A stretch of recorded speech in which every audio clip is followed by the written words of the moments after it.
Quel type d'accompagnement?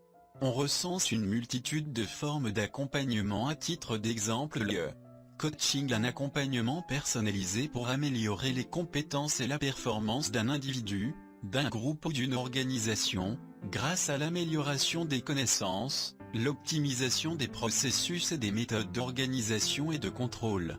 Le mentorat désigne une relation interpersonnelle de soutien, une relation d'aide, d'échange et d'apprentissage, dans laquelle une personne d'expérience, le mentor, offre sa sagesse acquise et son expertise dans le but de favoriser le développement d'une autre personne, le mentoré, qui a des compétences ou des connaissances à acquérir et des objectifs professionnels à atteindre. Le tutorat est une relation formative entre un enseignant, le tuteur, et un apprenant, une personne, ou un petit groupe de personnes, en apprentissage.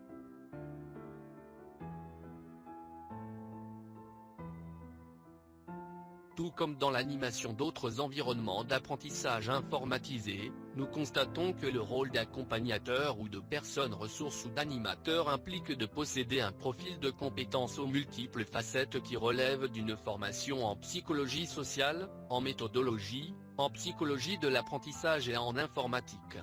C'est la combinaison de ces compétences qui fait la qualité de l'intervenant. Précisons à présent l'importance et la nature de ces compétences. Des compétences pédagogiques et relationnelles. L'acquisition de ces compétences est très importante car elles sont liées à différents types d'interventions. Elles se rapportent principalement aux fonctions du profil relatives à l'accueil et la mise en route des actions de formation, à l'accompagnement méthodologique, méthode de travail et organisation, soutien affectif, communication et la collaboration, à l'autorégulation et la métacognition, à l'évaluation et à la fonction de la personne ressource attitrée. Les compétences pédagogiques et relationnelles d'accompagnateur sont celles qui sont généralement requises pour une fonction de formateur ou d'enseignant. C'est pourquoi une expérience en formation d'adulte est un atout prérequis considérable pour celui qui souhaite devenir tuteur à distance auprès d'un tel public.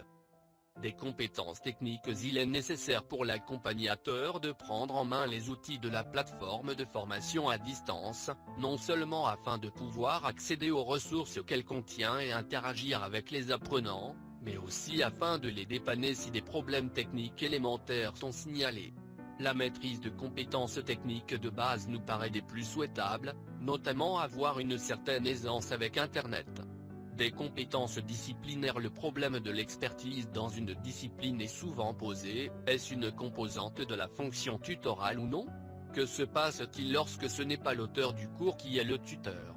Il est alors nécessaire de préparer ces interventions, de clarifier les consignes, les réponses attendues. Le tuteur devrait maîtriser totalement le contenu traité ou, du moins avoir la possibilité de fournir des ressources pertinentes aux apprenants, sans quoi il ne pourra remplir la fonction liée à l'accompagnement disciplinaire décrite ci-dessus. Ce problème doit être résolu au sein du dispositif considéré, en tenant compte des ressources existantes.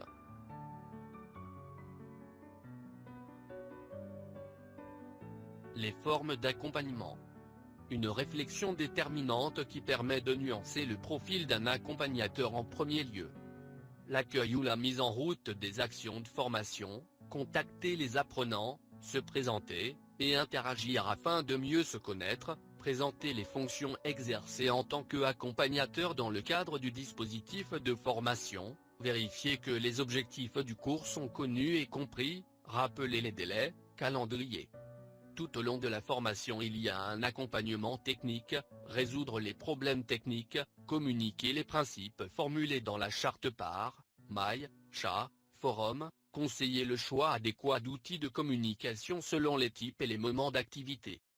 Sans oublier l'accompagnement disciplinaire, fournir des ressources liées au contenu de la discipline concernée, répondre à des questions relatives au contenu, la mise en relation entre différents contenus, solliciter la communication et le partage de ressources entre apprenants. Et aussi un accompagnement méthodologique, ou méthode de travail et de l'organisation comme la planification des tâches, rappeler les échéances.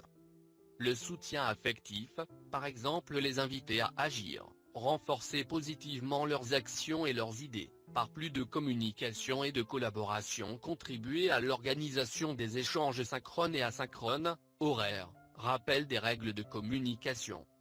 L'autorégulation et métacognition, comme un échange concernant l'évolution des apprentissages des bénéficiaires, prendre des décisions de régulation du processus d'apprentissage, enseignement. Et puis évaluateur, communiquer, rappeler les critères d'évaluation de l'activité, solliciter l'auto-évaluation de l'activité de l'apprenant, fournir des feedbacks des activités.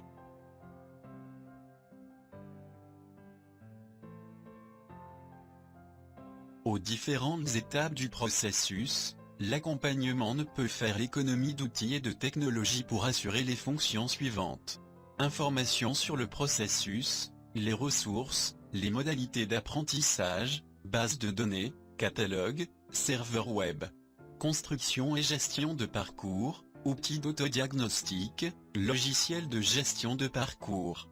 Suivi, guidage et régulation, carnet de bord, aide à l'articulation entre les apprentissages, aide à l'allocation des ressources. Communication entre les acteurs, forum, internet, visioconférence. Bilan et validation, aide aux bilans individuels et collectifs. Tout ou partie de ces fonctions peuvent être intégrées dans des plateformes logicielles qui donnent par ailleurs accès à des ressources numériques.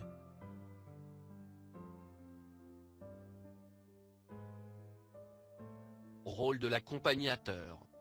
Les formations à distance développent de plus en plus des services d'accompagnement multiples et variés. Ils ne peuvent être efficaces si on ne considère l'aspect humain.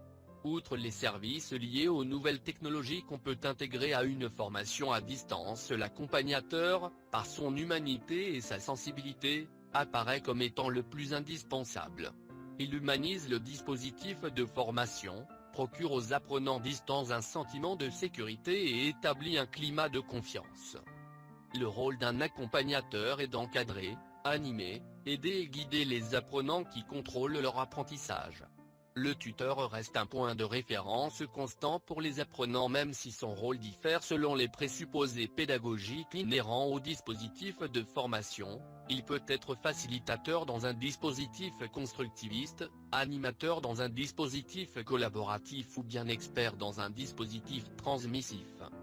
Au fur et à mesure de l'avancement des travaux, il diversifie ses rôles entre présentateur et explicateur des objectifs du cours, les consignes des activités, et la démarche, la stratégie et les productions. Animateur, accompagnateur et guide du groupe, l'orientant sur les bonnes pistes.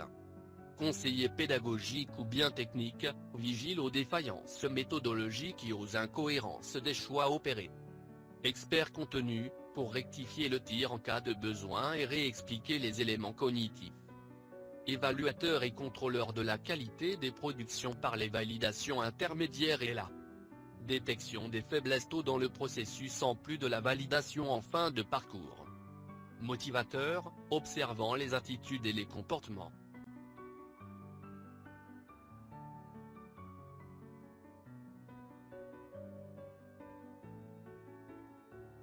Selon Jacques Rodet, les champs de l'intervention d'un accompagnateur se manifestent sur 4 niveaux en interaction.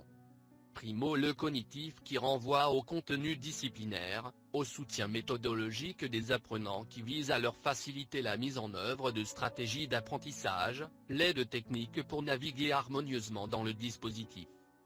Secondo, le socio-affectif qui regroupe toutes interventions visant à lutter contre le sentiment d'isolement du bénéficiaire. Et aussi d'autres visant l'accroissement de son autonomie. Ensuite le motivationnel qui vise à encourager la persévérance à la formation et à prévenir l'abandon. L'action de l'accompagnateur ne doit pas se limiter à intervenir comme aiguillon et relais des stratégies de motivation extrinsèque mais doit également agir de manière à ce que l'apprenant renforce sa motivation intrinsèque. Et finalement le métacognitif qui renvoie à l'ensemble des activités que l'apprenant devrait réaliser pour avoir un regard distancié sur sa formation.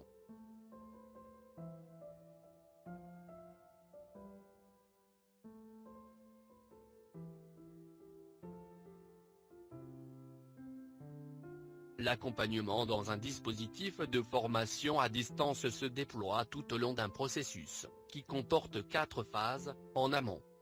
Fournir les éléments d'information sur le dispositif au candidat et à son entourage permettant une prise de décision d'engagement dans le dispositif, contexte, enjeu, finalité. À l'entrée on procède à une évaluation, au positionnement. Estimation et prise en compte des contraintes et désirs de la personne, négociation, définition d'objectifs et de modalités d'apprentissage, ressources et moyens alloués à l'atteinte des objectifs. Explicitation du mode d'emploi, des règles du jeu. Définition des parcours. Dans la mise en œuvre on recourt à la régulation, suivi. Évaluation intermédiaire. Sollicitation de l'apprenant à différentes étapes, planifiées ou non. Apport de contenu, outillage. Guidance. Facilitation du transfert et du réinvestissement des acquis dans l'activité professionnelle et ou personnelle. Mobilisation et structuration d'une communauté apprenante. En sortie on observe par exemple facilitation du transfert et du réinvestissement des acquis dans l'activité professionnelle et ou personnelle. Évaluation finale, atteinte des objectifs pédagogiques.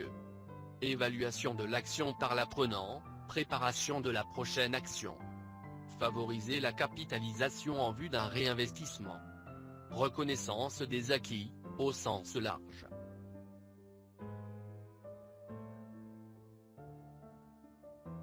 Intervention réactive ou proactive. L'accompagnateur doit-il intervenir seulement sur demande de l'apprenant, être réactif? Ou bien doit-il aller vers l'apprenant pour engager une discussion concernant ses apprentissages et être proactif? On constate que l'attitude réactive, passive pourrait-on dire, conduit souvent à un non-échange, les apprenants ne se manifestent pas, le forum de FAD reste désespérément vide ou surinvesti par quelques rares apprenants. L'attitude proactive peut, elle, facilement pencher à une forme de contrôle et de jugement déplacé par rapport à l'esprit des principes de départ. On veut vérifier la progression, les résultats, dire ce qu'il faut faire. Le bon équilibre nécessite une présence à intervalles réguliers en sollicitant la parole des apprenants, créant ou relançant la socialisation, dynamisant la progression sans pour autant envahir cet espace de parole de manière abusive.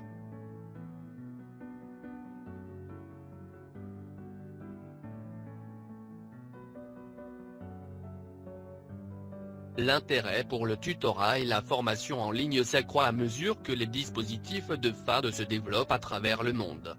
Qu'il s'agisse d'une FAD axée sur l'apprentissage par un individu isolé ou en collaboration avec d'autres, l'apprenant se trouve souvent confronté à des questions et des interrogations et ressent le plus souvent, outre un besoin de présence, un besoin de guidance et de conseil. Grâce au tutorat, l'apprenant est guidé et soutenu tout au long de sa formation. Le tuteur est présent pour l'accueillir, l'informer, répondre à ses interrogations, animer des activités autour de contenus, soutenir la communication interpersonnelle, l'accompagner dans le choix de ses méthodes de travail, l'aider à organiser son travail, à réfléchir sur ses apprentissages, à s'auto-évaluer. Pour ce faire, le tuteur a à sa disposition des outils de communication synchrone et asynchrone.